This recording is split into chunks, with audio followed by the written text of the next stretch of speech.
Having a busy day, taking care of things, and I'm going to take a nap. This is like a online, diary of everything I do. I mean, just short of me taking the occasional crap.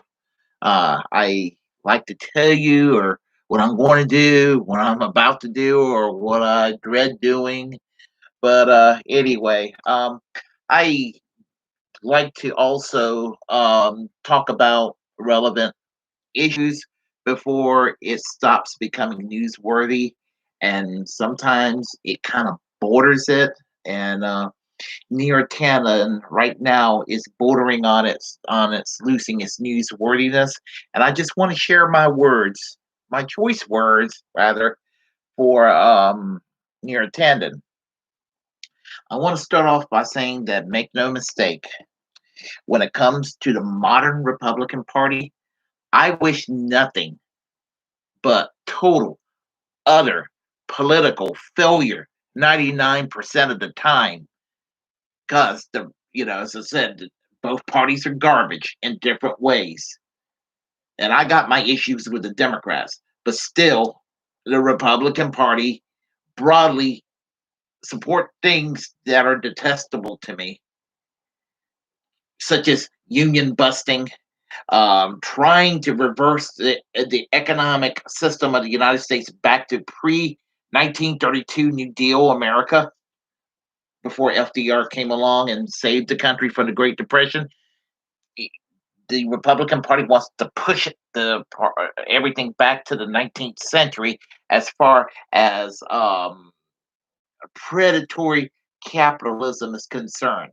The Democrats are still America's second capitalist party, but at the same time, they don't do enough to bring America forward. But the Republicans have nothing to offer but something worse than austerity.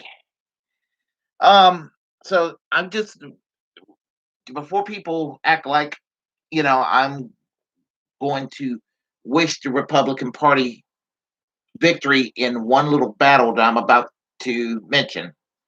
I'm going to say that I wish them political failure 99% of the time. Neera Tanden is that 1%. And I know Orange Man is gone. I get it. And that means that we can never question anything that Joe Biden is doing, because, you know, you're being divisive. And after we got over 4 years of Donald Trump, let's don't ruin it for Joe Biden. Really? I'm glad Trump is gone.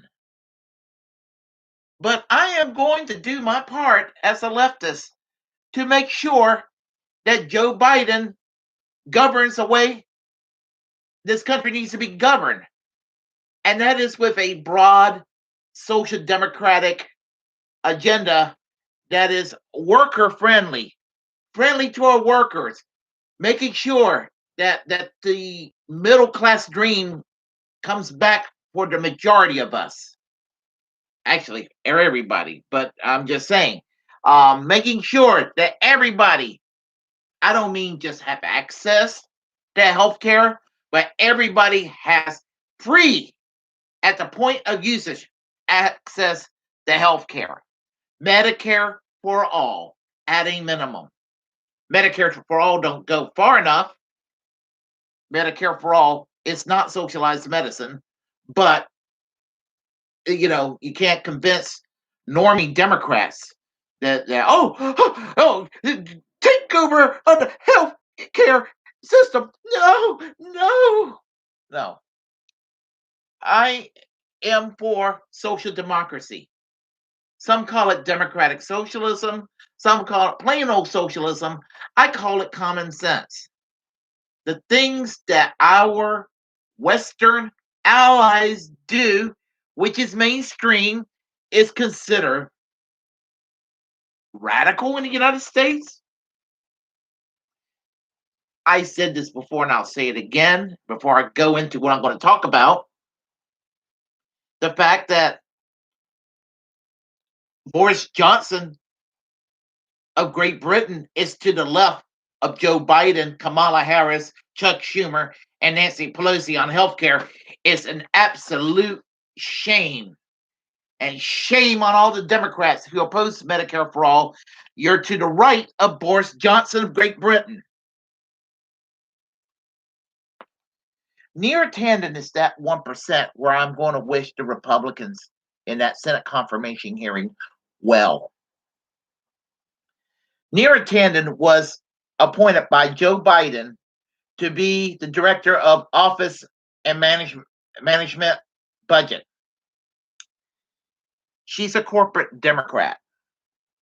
That means that with her politics, it's the politics of the Democratic Leadership Council, the politics of Bill and Hillary Clinton, the politics of what I call the Reaganization of the Democratic Party that took place in the 1980s and the 1990s. Quoting and quoting and quoting and quoting, make it clear. She is horrendous. Not only is she passionately opposed to Medicare for all and wants to use a Heritage Foundation plan that some of us call Obamacare today, which is unacceptable. She wants to use that to make insurance companies wealthier.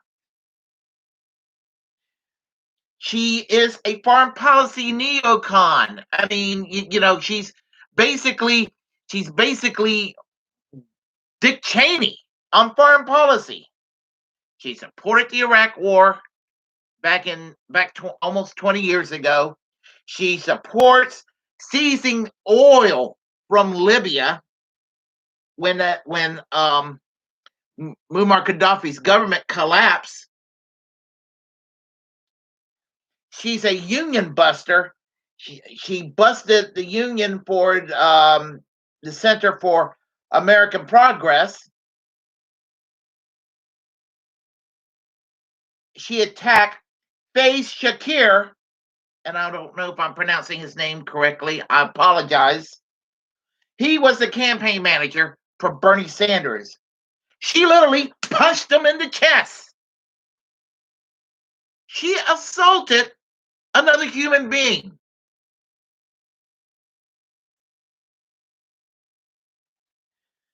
Neera Tanden is a partisan hack that has tweeted disdain in a combative way, only matched by Donald Trump when he had a freaking Twitter account, talking smack about Ted Cruz, which I have no problem with. I'm all for talking smack about Ted Cruz. I actually agree with her critique of him. Attacking Bernie Sanders. I mean, she's a corporate Democrat who is partisan, and she's at war with the left wing of the Democratic Party. She's at war with the Squad. She's at war with Bernie Sanders. She's at war with those that support the labor, left, social democratic ideals that was kind of embodied in the New Deal. She's opposed to all that. She is a horrible human being. And I honestly, one of the few times that I wish the Republicans well in stopping her. They're too silly to realize that she's more one of them than they would think. To them, they look at Neera Tanden and they'd be like, oh, yeah, she's the same as Bernie Sanders, the same as AOC. She's the same as these socialists that just came out of the woodwork all of a sudden.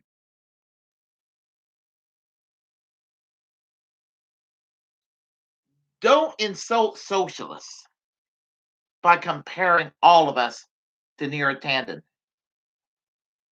She's a miserable human being, and shame on Joe Biden for nominating her for OBM. She will have the listening ear of Joe Biden, which is going to make the work of the left harder since the left promised that when Biden will get elected, that we're all going to push him to the left. We're going to bully Biden and Harris until they listen to us. Leftists inside the Democratic Party, you know what you need to do? Annoy the hell out of them.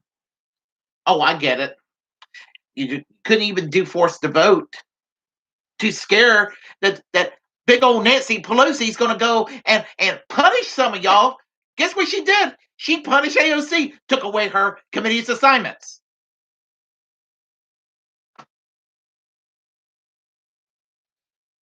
Well, and then people get mad at me when I say, we need a labor party in this country. Don't say that. We don't need a third party. Some of the corporate Democrats would be like, "You're just going to have to just accept that we're corporate centrists and be happy with that." Or some of the good people in the Democratic Party would be like, "No, we need to take over the Democratic Party. The time is now." Mm-mm. I'm waiting for this Labor Party, whether it's the Green Party, whether it's the Movement for a People's Party, or whether it's the Democratic Party itself. But I'm asking leftists inside the Democratic Party, stop enabling the corporate centrists in the party. They're just as much as your enemy as Ted Cruz is and Marjorie Taylor Greene. Never forget that.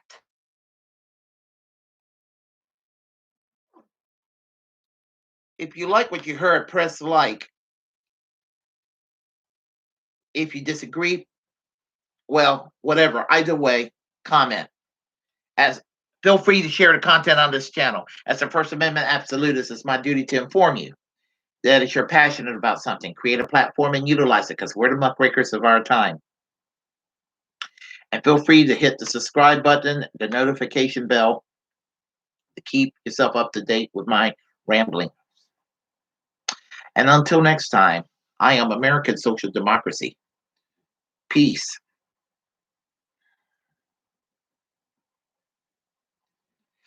And Bernie Sanders for president in the year 2024.